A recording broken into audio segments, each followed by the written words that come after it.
నమస్తే, welcome to A one TV Telugu news. Sri Sathya Sai ధర్మవరంలో RTC బస్సుపై దాడి జరిగింది. హారన్ కొట్టాడని ఆర్టీసీ డ్రైవర్పై పలువురు దాడి చేశారు. అడ్డొచ్చిన మహిళా కండక్టర్ పైన మూకుమ్మడి దాడికి దిగారు. కండక్టర్ గీతాంజలికి గాయాలు కాగా ఆమె సెల్ ఫోన్ ధ్వంసమైంది. అటు డ్రైవర్ కు తీవ్ర గాయాలు కావడంతో ప్రభుత్వ ఆసుపత్రికి తరలించారు. ధర్మవరం నుంచి అనంతపురం వెళ్తుండగా ఈ ఘటన జరిగిందని పోలీసులు తెలిపారు.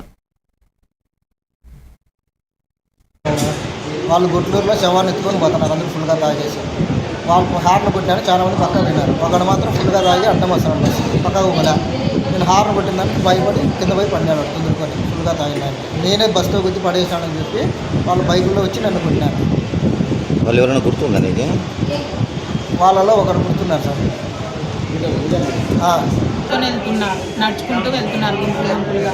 హారన్ కొట్టినందువలన అందరూ సైడ్కి పోయినారు. ఒక ఆయన సైడ్కి వెళ్ళకోకుండా ఇంకొకసారి హారన్ కొట్టింటే ఆ హారన్ సౌండ్కి భయపడి బస్సుకి ఆనుకొని దగ్గరగా వస్తున్నాడు. భయపడి అవతలికి పడినందువల్ల అక్కడ ఉండే వాళ్ళంతా బస్సు గుద్దడం వల్ల పన్నాడని చెప్పేసి వాళ్ళు 2 వీలర్ వేసుకొని వచ్చి బస్సు డ్రైవర్ని నన్ను దాడి చేసి నా సెల్లు పగలగొట్టి ఎస్ఆర్ లాక్కోవడానికి ప్రయత్నించారు.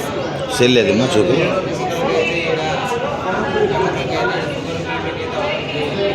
మీకు ఏమైనా గాయాలయ్యా? నాకు చేతి